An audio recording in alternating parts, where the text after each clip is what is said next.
ሰላም ሰላም ውድ ቤተሰቦች እንዴት ናችሁ? ሰላም ናችሁ? ያለው እግዚአብሔር ይመስገን። ጤንነት ስራ ሁሉ ሰላም ከኔ ጋር ምንም አይልም፣ እግዚአብሔር ይመስገን። እንዴት ነው ስራስ? እንዴት እየሄደላችሁ ነው? ረመዳንስ እንዴት እያሳለፋችሁ ነው? እንዴት እየሄደላችሁ ነው? እየበረታችሁ ነው ወይ? አይዟችሁ በርቱልኝ የኔ ውዶች፣ አይዟችሁ። የኛም እስከሚያልፍልን ድረስ አንድ ቀን ያልፍልናል። በስደት በሰው ቤት ወይም በመንገላታት በስቃይ እንትን የሚል የለም። አንድ ቀን እኛም እግዚአብሔር አምላክ ያሳልፍልናል። እንኳን አደረሳችሁ ብያለሁ ለአብይ ጾም ለሶስተኛ ሳምንት። እንግዲህ ዛሬ እየላችሁ የመጣሁት የሶስተኛ ሳምንት ምኩራብ በመባል ይታወቃል። ምኩራብ ማለት ምን ማለት ነው የሚለውን አብረን እናያለን። ቪዲዮውን ሲጀምሩ ሼር፣ ሰብስክራይብ፣ ላይክ እያደረጋችሁ ጀምሩልኝ ውድ ቤተሰቦቼ፣ አበረታቱኝ። ነባሮችም ላይክ ኮሜንት እየጻፋችሁ አበረታቱኝ። አዲሶችም ሰብስክራይብ እያደረጋችሁ ላይክ ኮሜንት እየጻፋችሁ አበረታቱኝ። ላለው በሉል እግዚአብሔር ስም ጠይቃችኋለሁ። በያላችሁበት ሁሉ ሰላማችሁ ይብዛልኝ። እግዚአብሔር አምላክ ጥበቃው አይለያችሁ። ሀገራችን ኢትዮጵያን ሰላም ያደርግልን። ሰላሟን፣ ፍቅሯን፣ አንድነቷን ይደልልን።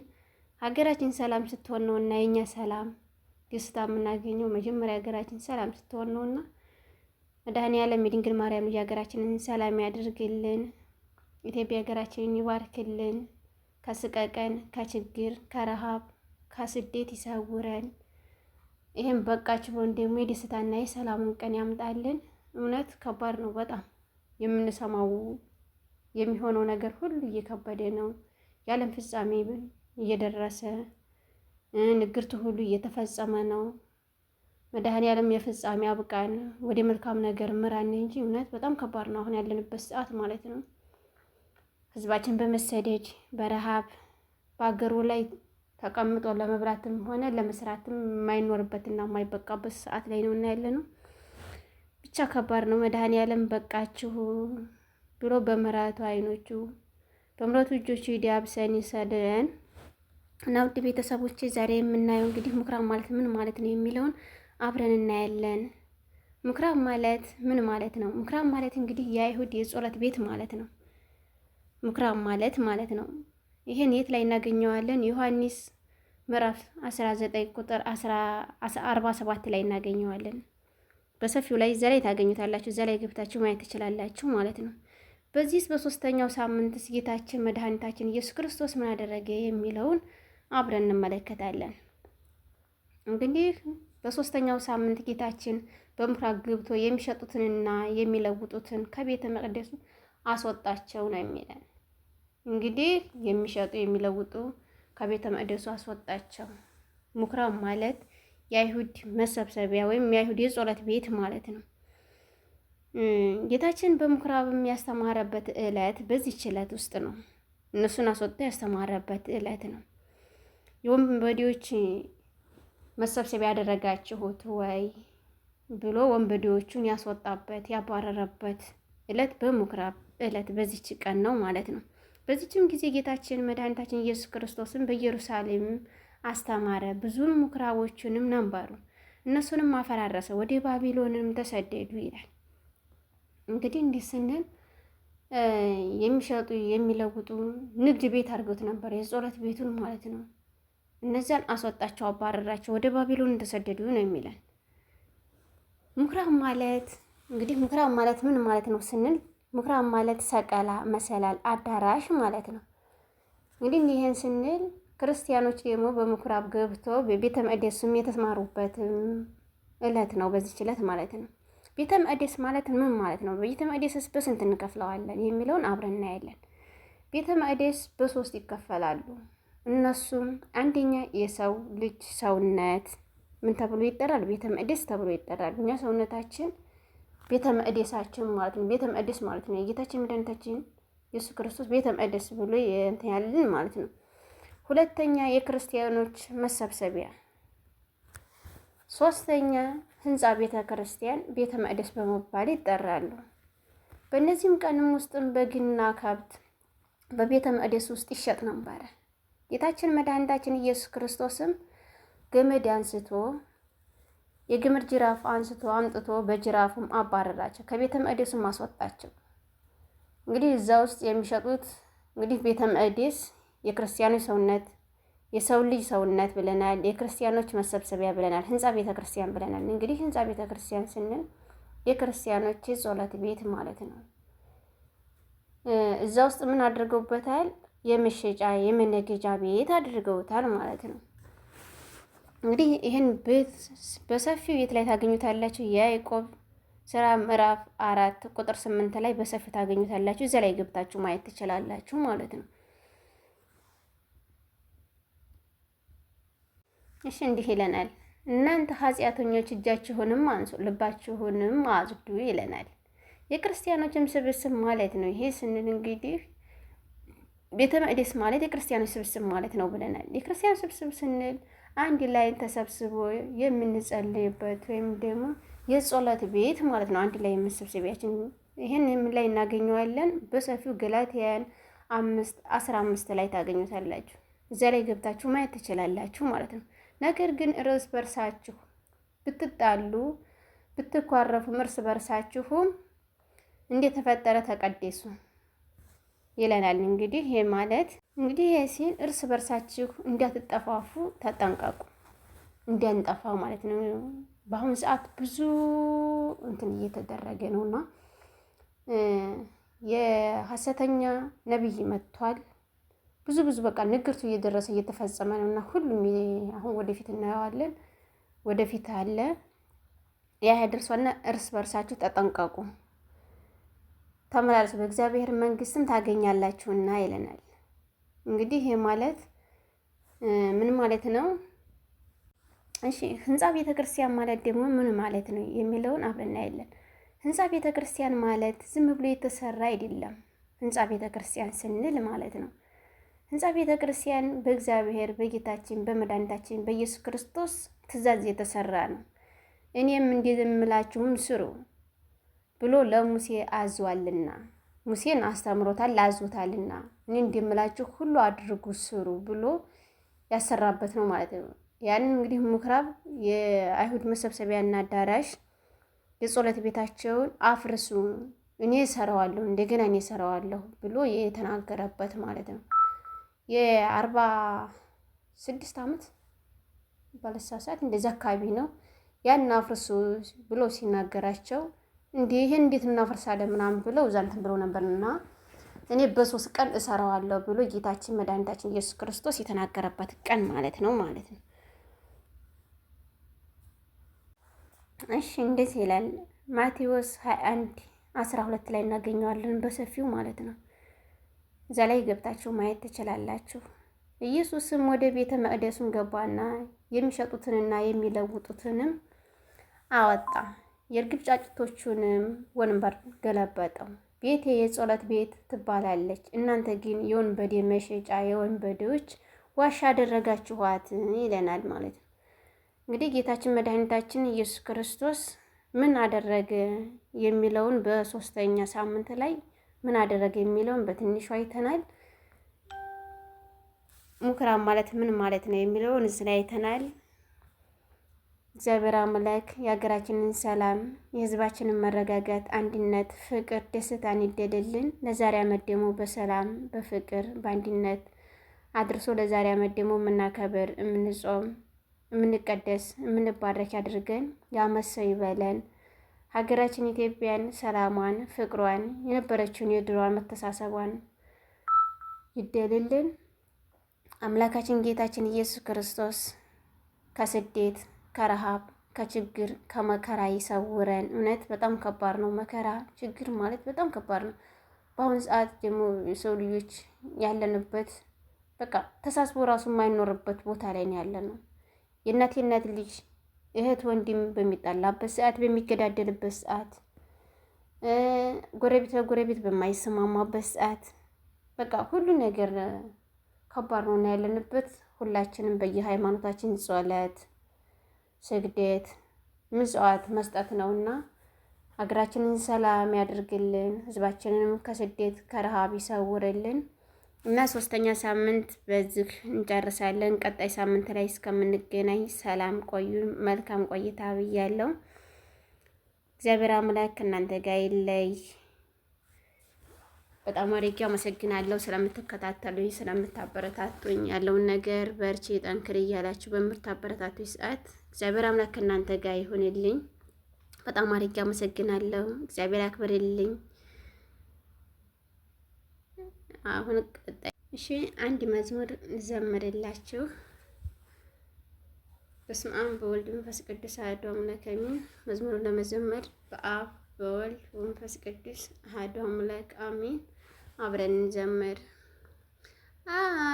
አልተወኝም ጌታ ስለካ ይወደኛል። አልተወኝም ጌታ ለካ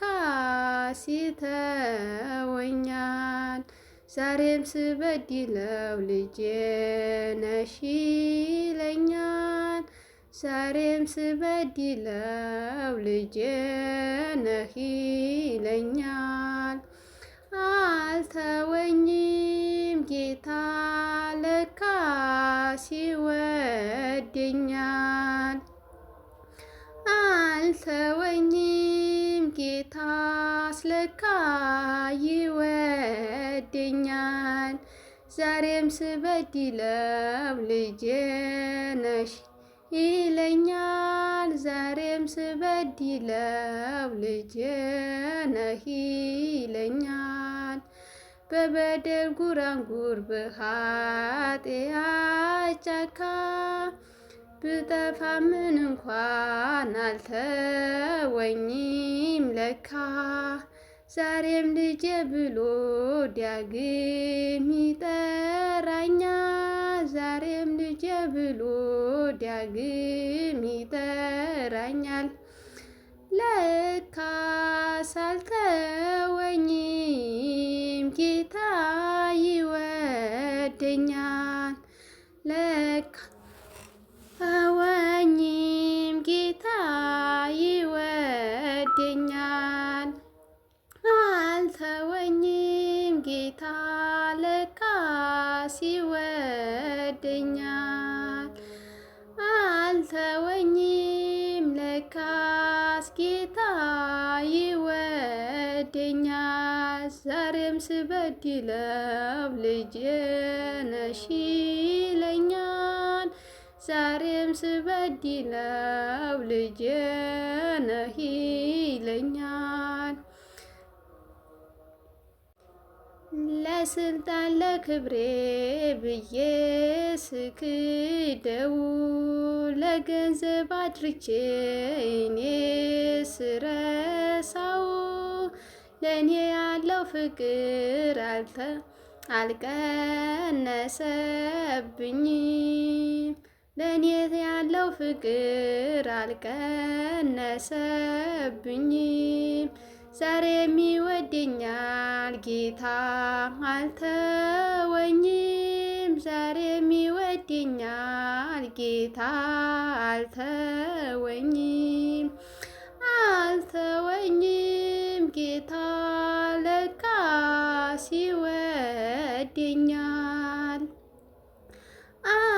አልተወኝም ጌታስ ለካም ይወደኛል። ዛሬም ስበድለው ልጄ ነሽ ይለኛል። ዳግም ስበድለው ልጄ ነህ ይለኛል። ታዲያ ለዚህ ፍቅሩ ለሌለው ወሰን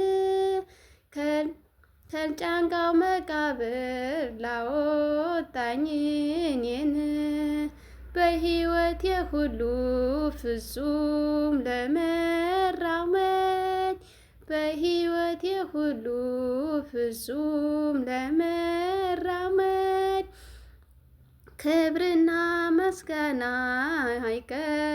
አይቀባለሁኝ። ክብርና ምስጋና አቀርባለሁኝ። አልተወኝም ለካስ ጌታ ይወደኛል።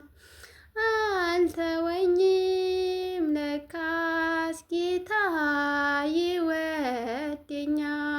ዛሬም ስበድለው ልጄ ነሽ ይለኛል። ስበድለው ልጅ ነህ ይለኛል። አልተወኝም ለካስ ጌታ ይወደኛል። ዛሬም ስበድለው ልጅ ነሽ ይለኛል። ዳግም ስበድለው ልጅ ነሽ ይለኛል።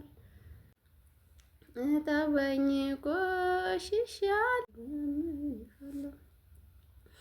እውነተኛው ሰላም ያለው ከቤትህ ነው። እውነተኛው ሰላም ያለው ከቤትህ ነው። እርዳኛንና ስለምንሃለው።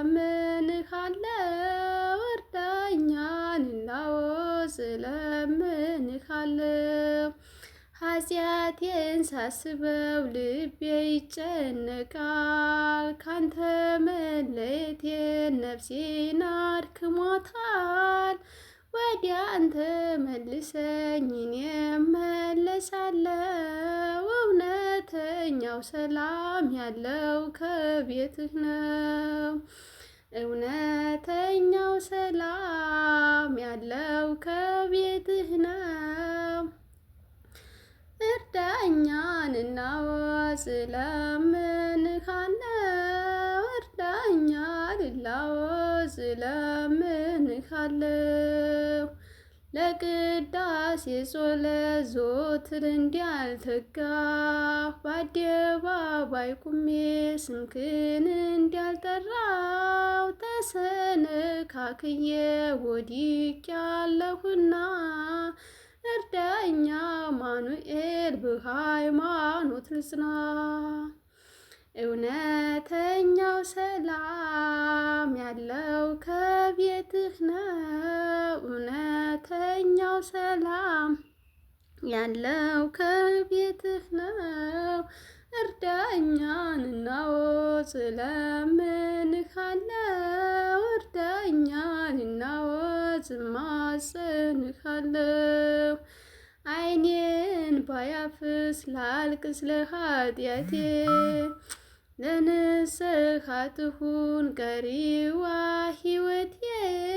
በመዳኔ ሰዓት በዛሬቷ ዕለት ፍቅርህን አስቤ መጣው ካንተ ቤት። እውነተኛው ሰላም ያለው ከቤትህ ነው። እውነተኛው ሰላም ያለው ከቤትህ ነው። እርዳኛንና ስለምንሃለው። እርዳኛንና ስለምንሃለው። ጌታ ሆይ ጸሎቴን እንባዬን ተቀበል። አባትሽ ነኝ ልበልኝ ልጄ ነኝ በል። ዘይት ሳላዘጋጅ ድንገት መጥተህብኝ በርህን በመዝጋት ከደጅ አታስቀረኝ። እውነተኛው ሰላም ያለው ከቤትህ ነው። እውነተኛው ሰላም ያለው ከቤትህ ነው። እርዳኛንና ስለምንሃለው። እርዳኛንና ስለምንሃለው። እውነተኛው ሰላም ያለው ከቤትህ ነው። እውነተኛው ሰላም ያለው ከቤትህ ነው። እርዳኛንና ስለምንሃለው። እርዳኛንና ስለምን አሚን አሚን። ስለ መዝሙሩ ባለቤት የልዑል እግዚአብሔር ስም የተመሰገነ የተባረከ ከፍ ከፍ ያለ ይሁንልኝ። እኔ ባጎደልኩት ድንግል ማርያም ከነ ልጇ አቃንታ ማልታ ታሳርግልኝ። እግዚአብሔር ስጥን፣ እግዚአብሔር ያክብርልኝ። በጣም አድርጌ አመሰግናቸዋለሁ ውድ ቤተሰቦቼ ስለምታበረታቱኝ። አሁንም ከዚህም በኋላ ማበረታቱኝ፣ ድጋፋችሁ አይለየኝ። ለዛሬ ሳምንት እስከምንገናኝ ድረስ ለአራተኛ ሳምንት ሰላም ፍቅር አንድነትን ያሰማን። ሰላም ሁንልኝ። መልካም ዕለተ ሰንበት፣ መልካም ምሽት፣ መልካም ስራ። ውድ ቤተሰቦቼ በያላችሁበት ሁሉ የእግዚአብሔር ጥበቃ ይለያችሁ። እግዚአብሔር አምላክ ባላችሁበት ሁሉ ይጠብቅልኝ። እኛንም ለሀገራችን ለደጁ ለመዴሱ ያብቃን። ስደታችንን በአጭር ይለውጥልን። የልባችንን መሻት ይፈጽምልን ከኃጢአት በስተቀር መልካሙ ነገር ሁሉ ያሰብነው ሁሉ ይፈጽምልን። የድንግል ማርያም ልጅ ሰላም ዋሉልኝ። መልካም ስራ፣ መልካም ምሽት፣ ሰላም ያገናኘኝ። ደህና ሁኑ። ባይ ባይ።